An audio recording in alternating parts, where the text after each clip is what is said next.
apakah saya berdosa kalau saya membaca Quran tidak lancar? Walladzi yaqra'ul Quran, orang yang baca Quran, al-mahiru bil Quran, mahir baca Quran, ma'as safaratil kiramil barara, nanti di akhirat dibangkitkan bersama para malaikat. Tengok kanan malaikat, tengok kiri malaikat, depan malaikat, kanan malaikat, karena mahir baca Quran. Mudah-mudahan anak kita termasuk golongan ini. Walladzi yaqra'ul Quran wa yatata'ta, orang yang baca Quran dan dia terbata-bata. Orang lancar, alif bata sajib, dia tak bata.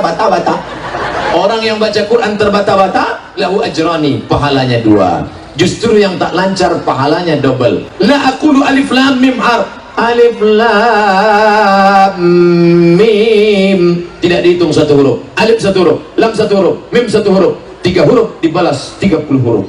Maka yang tak lancar justru pahalanya lebih banyak daripada yang lancar. Kalau yang lancar pahalanya sedikit. Alam nasrah laka sadrak. Kalau tak lancar, alam nasrah. Tapi janganlah seumur hidup tak lancar. Sekali-sekali bolehlah dalam proses belajar. Tidak ada halangan untuk belajar agama. Balik dari pengajian ini, jangan tunda-tunda. Berhasilnya pengajian bukan karena ramainya, tapi langsung datang ke guru mengaji, datangi tuan-tuan imam, datangi kori-kori kita, anak kecil juara di mana? Tanjung Jabung Timur. Datangi dia, Pak Ustadz, aku mau belajar mengaji, tapi aku sudah tua, aku malu, tolong aku mau belajar 4 mata saja, privat.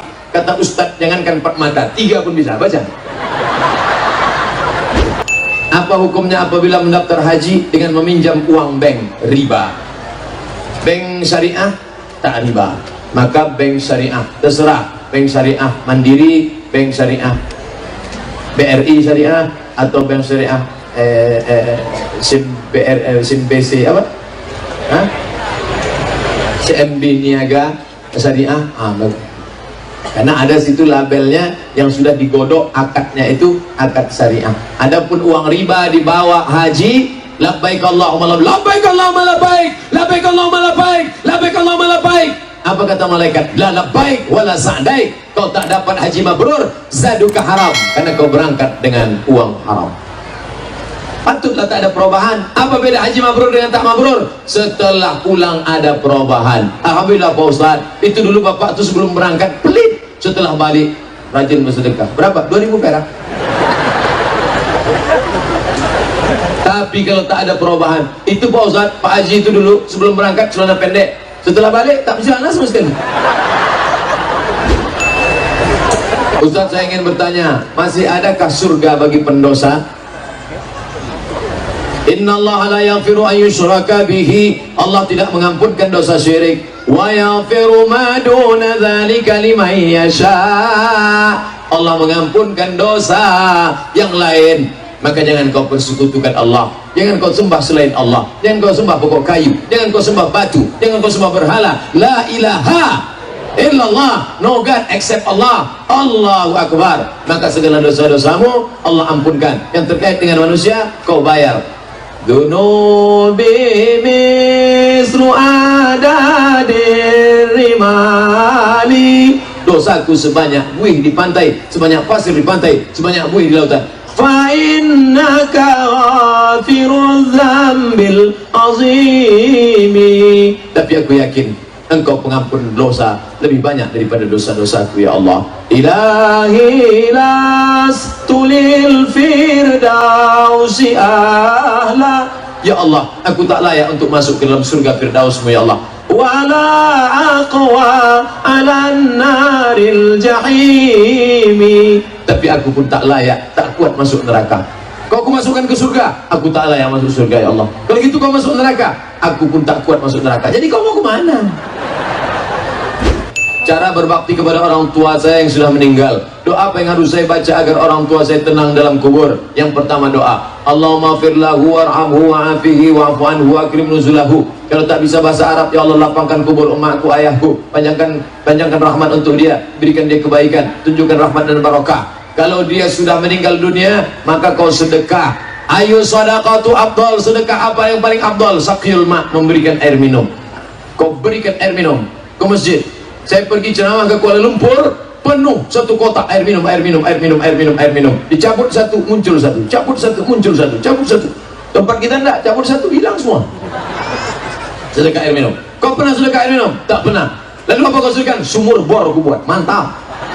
Wah, bangun masjid besar, hadiahkan untuk orang tua, pahala. Nanti raya-raya kurban, potongkan satu kambing, kurban untuk orang tua, berbakti pada orang tua. Yang penting, aku tak ingin kau jadi pejabat hebat, aku tak ingin kau jadi orang kaya, tapi kau lupa agamamu nak.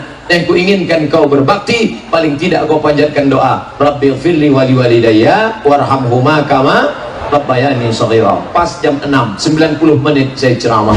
Ustaz, saya ingin penjelasan tentang surat Al-Kahfi 87, tentang cerita Zulkarnain. Sebenarnya apa inti dari cerita itu Pak Ustaz? Intinya bagaimana orang punya kekuasaan. Zulkarnain punya kekuasaan untuk menolong agama Allah Subhanahu wa ta'ala. Lama hidupnya tak lama, tapi dia bisa menolong. Makanya Nabi Muhammad punya kekuasaan. Kalau sudah kau punya kekuasaan, kau bisa melindungi. Ketika Nabi Muhammad berkuasa, jangankan non muslim, jangankan Yahudi, tidak ada pokok kayu yang boleh dipotong. Man qata'a sidratan, siapa yang motong pokok kayu karena iseng, tak ada kerjaan, pokok kayu yang bagus-bagus, tempat bernaung, dia potong, sawwaballahu ra'sahu finnar, disungkurkan Allah kepalanya dalam api neraka. Tak boleh.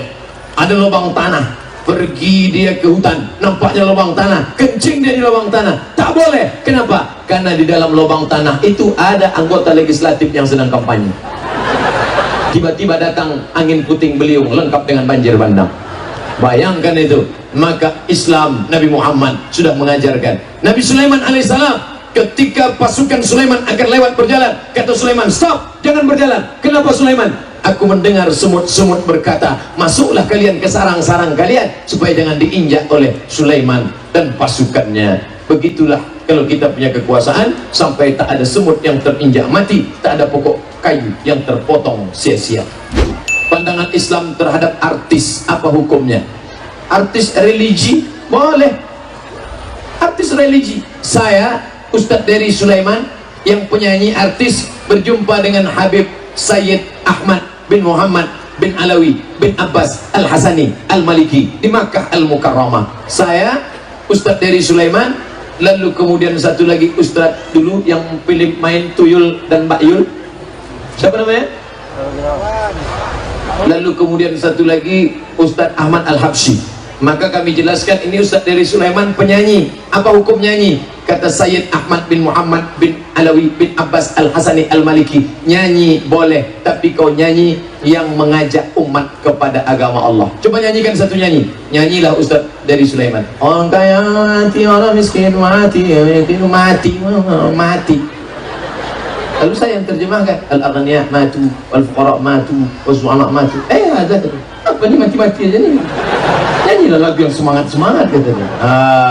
Lalu kami tanya, bagaimana dengan artis? Artis kalau memerankan peran yang baik-baik tak apa-apa kata dia. Tapi jangan perankan yang tak baik, membuka aurat. Ini banyak artis-artis setelah pulang umrah, waktu di Makkah pakainya penuh full tutup. Setelah pulang dia buka. Pas ditanya, kenapa dibuka Mbak? Tuntutan skenario. Kita profesionalisme aja lah. Ada pendapat, apa pendapat Pak Ustadz tentang pejuang subuh? Mantap! Saya pertama kenal pejuang subuh di Tembilahan. Selesai ceramah, pergi saya ke tempat Ustadz Effendi LC, kakak kelas saya. Datang anak-anak muda pakai baju coklat, maju ke dalam. Ustadz, tolong buatkan video endorse. Endorse itu apa? Kasih motivasi kami. Wow, pemakaian jaket coklat pejuang subuh. Tertulis pejuang subuh. Pas zuhur tak datang. Apa lagi kalian? Zuhur kenapa kalian tak datang? Ustadz, kami zuhur ada yang ke kampus, ada yang ke sekolah, kami tetap sholat. Oh, itu maksudnya. Kenapa tak dibuatnya? Pejuang 5 waktu, duha, witir, tahajud, tahiyatul masjid. Banyak kali lah. Sholat yang paling berat adalah sholat subuh. Maka pejuang subuh maksudnya, sedangkan subuh saja dia datang, apalagi subuh. Jangan buat pejuang maghrib. Maghrib tak perlu diperjuangkan, tetap ramai. Apalagi pejuang Idul Fitri. Oh. Mantap pejuang subuh. Lanjutkan. Pejuang subuh Tanah Merah, mana dia? Berdiri pejuang subuh Tanah Merah. Tunjukkan jaketnya. Takbir. Selamat saya ucapkan kepada pejuang subuh Tanah Merah Kuala Eno Indragiri Hilir, semoga tetap istiqomah sampai akhir hayat.